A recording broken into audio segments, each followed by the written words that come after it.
Hello, welcome to the Horti-Culturalists. I'm Matthew Lucas. And I'm Stephen Ryan, and we post a video every week. So why not hit subscribe and like and share and come on board for our journey. We post every Friday, so do watch our continuing adventures, which today, Stephen, is what? Well, today we're going to talk about an interesting group of plants that are sort of loved by some, hated by others. But that's the way these things They're not variegated, are they? Oh, some of them are.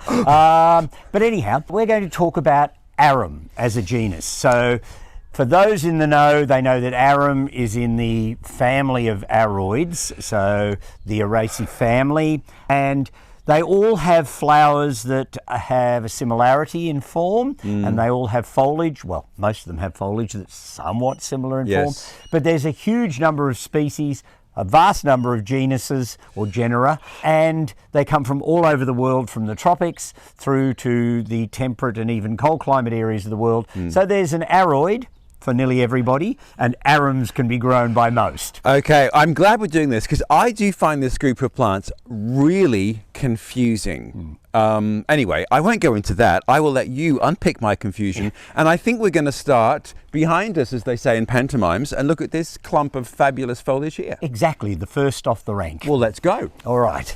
Well, this looks beautiful and quite tall, Stephen. Yes, this is probably the tallest Arum species I have. Yes. I believe there are taller, but this one is one called Arum hygrophilum, and it's a beautiful one from Morocco through to Cyprus.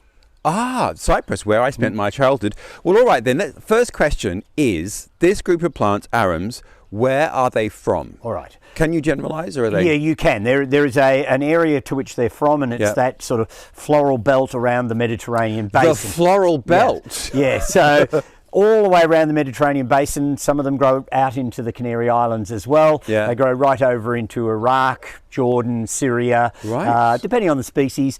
Some are isolated on some of the Mediterranean islands as individual species that are endemic. Yeah. But generally speaking, it's that whole Mediterranean basin. So, my confusion begins then already. So, there are none in Australasia, in our part of the world, and none in the Americas? No native ones.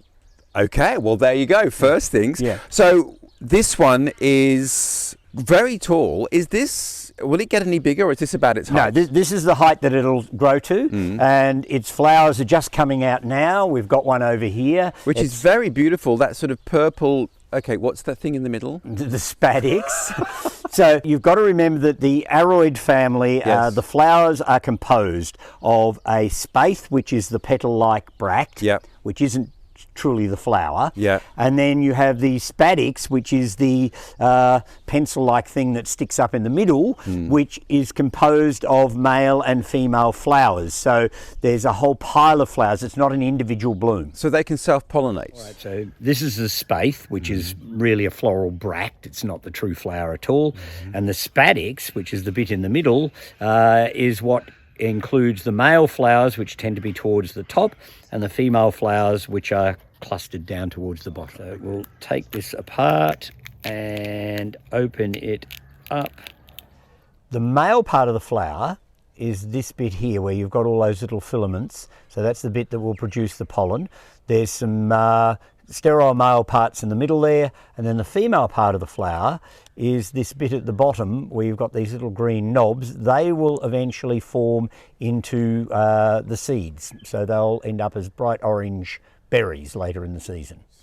Many of them are self-pollinating, although some of them do have male flowers that ripen at a different time than the female flowers within the one flower inflorescence, and so therefore some of them may well need a cross-pollinator that is ready to do the fertilising. We'll get to pollination later on, because that is a big thing, isn't it? Let me get back to this one. So given where it's coming from, what are its care conditions then? How would you go about growing this? All right, well, I think Arums as a group can be covered by this, what I'm about to say. Virtually all of them are winter growing. Most of them are late winter, early spring flowering.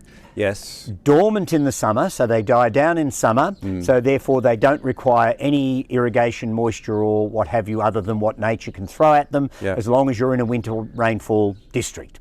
So if you get winter rainfall, it doesn't matter whether it be quite cold, because many of the arums will grow in quite cold climates. So first thing, and this surprises me, given that this is Mediterranean and these leaves look very tender, you're saying that it's not tender, so it's hardy. It's pretty hardy. I mean, we had a heavy frost the other day. The leaves collapsed a bit on it when it frosted, and then they stood up again. So, so the whole plant looked like it had wilted due to the frost, but then it stood back up again. There were one or two leaves that the stems had fractured, so they stayed down. But otherwise, the plants come through quite well, and I would say that this would grow through most of Europe, most of North America, probably not the coldest parts. Yeah, interesting. So very hardy plant.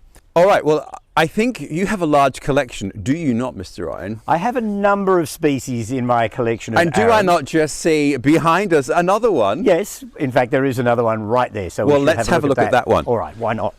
All right, Stephen, so this is the plant that's behind the first clump we looked at. What's this one? Well, this one is Arum orientale, and it comes from Western Europe through into the Caucasus. But orientale would suggest it's oriental. Yes, but that was as far east as people knew back in the day. There you go. Yeah, so it was seen So as in context. eastern. Yeah, in context. So this one the grows to flower. about a metre tall, about 3 feet tall. You get this sort of plum-coloured flower with a virtually black spadix sticking up through the middle. Stunning, stunning. Now, a quick observation. This is growing under a lemon tree. Is it lemon or lime? It's actually a kaffir lime tree, but there you go, a lime tree.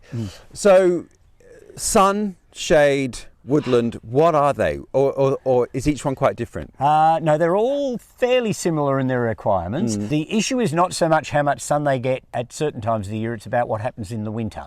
So they like winter light when they're up and growing, so they often grow in deciduous woodlands in their natural habitat. Right. So they get light whilst they're up and growing and flowering. They disappear in the summer, so they don't care. They don't care. Yeah, okay. so exactly. So that's a lot like the ephemeral perennials, like trilliums or other things like that. Yeah. Plenty of sun in winter, spring, and then it doesn't matter. It can still be sunny, and a lot of them do grow up in the hills on some of their natural habitats, or even up into the mountains. So they won't have a tree cover. So they get all the light in the winter, but they also are amongst rocks, so they don't get too baked and hot in the summer. Oh, I was going to say, do they, like some bulbs need to be baked in summer? So some Mediterranean bulbs or South African bulbs need that heat. Not so much with the Arums. Right. They don't seem to mind, because most of them are more woodlandy. Excellent. Now I'm just going to reach behind you and get the flower that we dissected before. Yeah. Because one of the things you were mentioning was about the orange berries. So that struck me as being quite decorative, that you'll have this sort of, cone of orange, which is a beautiful colour. And the cone of orange is nearly always there after the leaves die down. So you have this stick that comes up with these orange berries on them. As a child, I used to call them baked bean plants. So that would be early summer? Yes, so late spring, early summer, you'll have the fruit on them. I might add, though, point of warning, if you don't want arums spreading all over your garden, you're probably better to discard the stems of fruit before they ripen and shed. So, interesting point. Here we are in Australia, which you would think is the perfect climate for these. Wet winters, dry summers.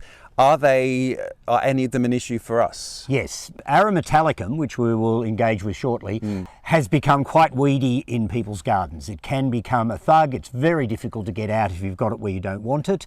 I tend to use it in places, though, where I enjoy its winter effect. It disappears in the summer. Other things take its place. But I have got into the habit now of collecting all of the seed heads before they drop their seed, because the birds often pick them up and drop them around. And I'll have Arum italicum coming up in places I definitely do not want it.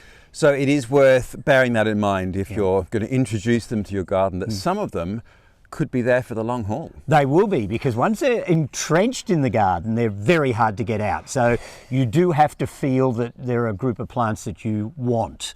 And I've seen there's a pot near your front door. So one way perhaps to control them is to keep them as tub specimens. As long as you don't let them go to seed. Yes, the birds get... All right, well, I think we should go and find some more. Why not? Okay. Well, Stephen, a respite in a field of arums. What are we looking at here? All right. Now, I'm going to pluck a leaf. Do you mind? No, go for it. I've got more than enough of this one. This is Arum italicum. Now, this is the one that most people are frightened of. I'm not. Once you've got it, you'll always have it. So the only way you can get rid of this plant is to put a for sale sign out the front. That's like the oxalis. Yes, exactly. It's in the same sort of vein. It's very hard to get rid of. Tubers or rhizomes bury themselves quite deeply. They get right down in amongst the roots of other things, and they're really hard to get out. But we didn't talk about that. So they're all rhizomous. Yes, they have a sort of lumpy rhizome, and it produces baby bulbils on the side, or little rhizomelets, or whatever you'd call them. And of course, if you do try and dig them out, those little bits on the side are inclined to drop. So you've got to be very careful how you get them out, otherwise you just spread them around. Tenacious. But so first observation, the foliage with this variegation, you know my feeling about variegation, but that is really beautiful. And at this time of year, it's really kind of refreshing, isn't it? That's what I like about Arums, because they give me great winter foliage, and then they disappear in the summer, and something else takes its place. So you get that sort of successional interest in the garden. So that's what I particularly like about them. And we also have a botanic illustration by Craig, your partner, which describes the flower parts as well. Yes, and also has a spike of the seed, so that you can see what the berries look like on an arum. There you go. The other observation is that the leaves are all basically the same. There's just a variation perhaps in size or the colouring. Is that fair enough? Yeah, it's fair enough. Although I have to say with Arum italicum, because it has a huge natural range, I mean it grows all the way from the Canary Islands through Morocco, right over through southern Europe, right over to Iraq and Syria. So it has successful. A huge... All those bulbils being dropped. Yes, well it might well be. So Arum italicum, not for the faint-hearted, but in the right spot in a garden, I think it's a very, very useful plant. Yeah, and I love the leaves. But now, down here, which arum is this one? Well, this is in fact not an arum. This is another Aroid, but not an arum. Okay, I'm going to pick this leaf, forgive me, and hold that up.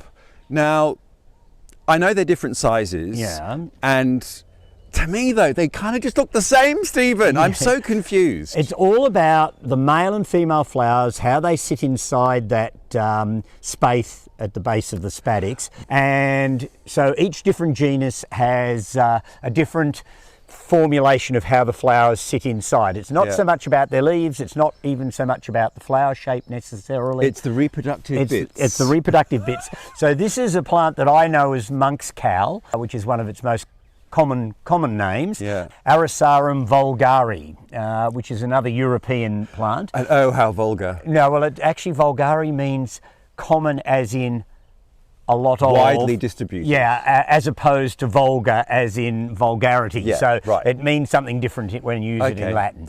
Still, that's very confusing. And this is why you're a horticulturalist and I'm not, because they all look... Anyway, this is a very pretty thing, but not part of our story today. Well, not strictly speaking, but it has the same propensity to take over if you let it go. And so it's another one of those plants that's loved by some and definitely hated by others. And does the same thing, winter growing, spring flowering, summer dormant. Yep. So it has much the same growth pattern as the true arums do. And again, this one, care conditions, same? Just plant and walk away. Or not plant if you're really frightened of them. So it is a plant that you do need to use with discretion. Mine's growing in the roots of a big ulmus tree where nothing much else would grow. So it's actually filling a very useful niche in my garden. This then brings us to the next point of why would you use them and where? So obviously there's the fact that you get this amazing foliage at a time of year when there isn't much, but then dry shade. Yes, dry shade in the summer. They don't need any watering because they're dormant. And so they really do fill that niche in nature that they can fill in the garden as well. And I might add, if you do like Arum italicum, we're going to go and have a look at a couple of selections of Arum italicum that do seem to be a little more benign. Well, maybe we should look at those now. I think that's a good idea. Excellent idea. All right, now Arum italicum, because of its huge natural distribution, throws up interesting forms at different times, and I've imported a couple of them. This one is Arum italicum Chameleon, and it has quite a beautiful but subtle variegation through the foliage. The flowers are the same as normal, but the foliage is very handsome, and it doesn't seem to have the same propensity to take off as normal Arum italicum does. If I let it go to seed, it seems to come fairly true to seed, so it seems to be stable, and I use it here in my border as an interesting effect when most of the other perennial material is dormant. So it's up, doing its thing, then later on in the season, all the big, gutsy summer perennials will take over and you won't even know that this arum's there.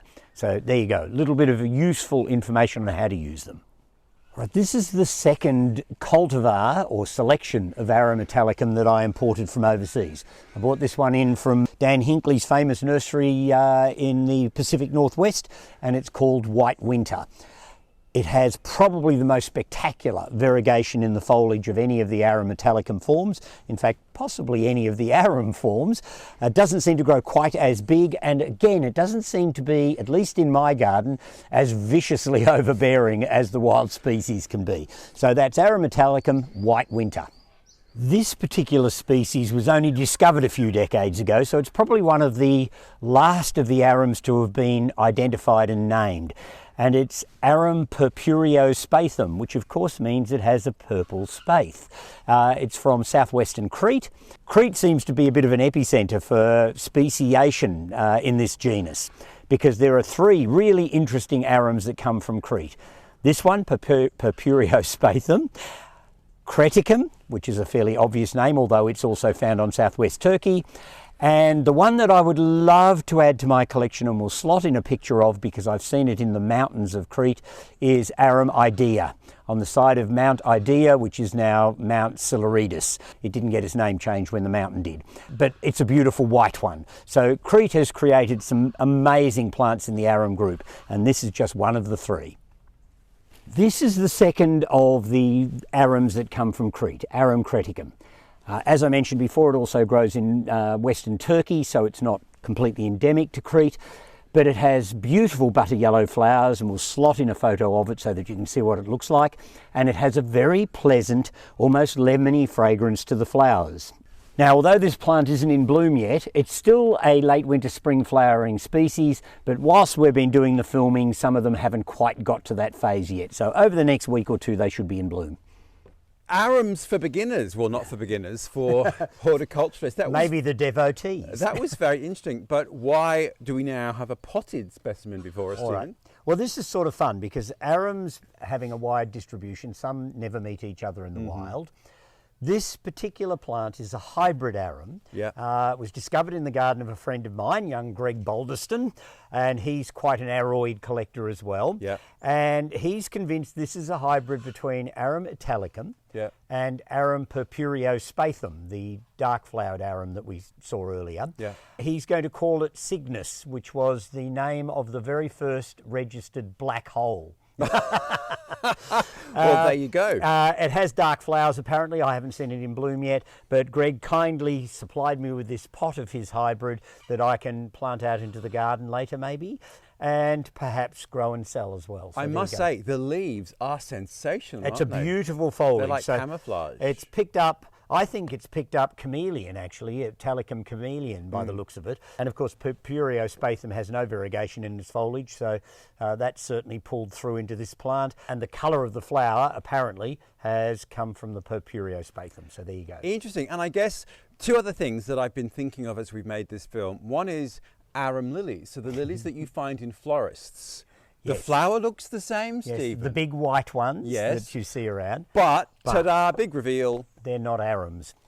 You see, I've ended with the confusion I began with. Why are they not arums? Again, the flower structure is different. Oh, They're okay. actually in a group known as xanthodiches. They come from southern Africa, so they come from a completely different part of the world than the Okay. true arums come from. Yeah.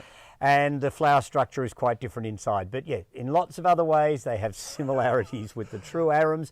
And of course, at one point or another, they were probably called arums, and it was later on they decided that they were something else, and they pulled them out of the genus. But of course, the the common name has sort of stuck. So if people were thinking they were coming on board with us today to learn all about those white arums, which are Wrong. a serious weed in Western Australia, I might add, that wasn't what our topic was at all today. Luckily enough.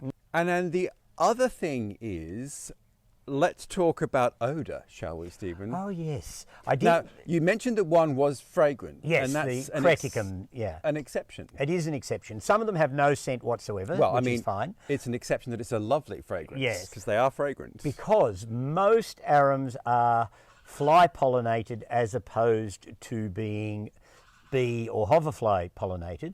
So of course flies are attracted to fetid smells. Yum! Yes, so some of the arums, particularly the dark flowered ones, because they're also trying to simulate dead bodies. Oh my goodness, is Now that I'm why? Yeah, now I'm getting people really interested in the genus. Luckily, this is at the end. I am revolted. Yeah. Revolted. Yeah, but that's only because you're not a fly. Otherwise, you would be thrilled beyond belief. There's a cunning observation, Yeah, Stephen. so flies are pollinators of many aroids, and many of them smell, which includes the giant Titan arum, Yes. Amorphophallus titanium. It smells like a dead corpse. Well, actually, all corpses are dead, but there you go. It smells like a corpse. It can bring flies in from kilometres away, Okay, so virtually. the next country, well, I've never smelt a dead corpse, so luckily, so much to look forward to. Well, what a roller coaster of a ride, and I've got to confess, I don't think my confusion has been allayed, but I understand it's all about the flower. Yeah. But that's really botanical. It's so specific. Well, it is. Your and, average yeah, punter like me is just not, they're all arums. They all look the same. This is from a man who's got orchids with names about 15 centimetres long. Well, that's true. That's and so it's about your passion. And it's also about your attitude, isn't it? If you decide you're going to understand, you made this point earlier on, if you decide you're going to learn more and decide to understand what the difference is, then you will know and it becomes obvious. It is, you know. I mean, if you were selling used cars, you need to know whether they're a Volvo or a Volkswagen before Stephen, you sell them. You're such a poet. Well, anyway, on that note, let's end. What could we possibly do next week? Well, it won't be something that's fly pollinated, probably. Oh, that's what I wanted to ask you. Fly pollination, is that an indication that these are an ancient plant, that they pre-exist pollinators? I don't such think as so. Bees and... I don't think so. I think it was just they evolved for that group of pollinators. They found the and- niche. Yeah, they found their own niche. Other plants have evolved to be pollinated by bees. Some have evolved to be pollinated by bats. I mean, beetles and yeah, birds. moths. You know, Okay. there's you know, if you can become a specific pollinator attractor, there are advantages to that because they're going to take your pollen to another plant of your relative instead of taking the pollen off to some completely unrelated plant where it's going to do no good whatsoever. Interesting point, interesting point. Well, to find out what we're doing next week, you'll have to hit subscribe. We post every Friday with more continuing horticultural adventures, Stephen. So until then, Goodbye all. see you next week.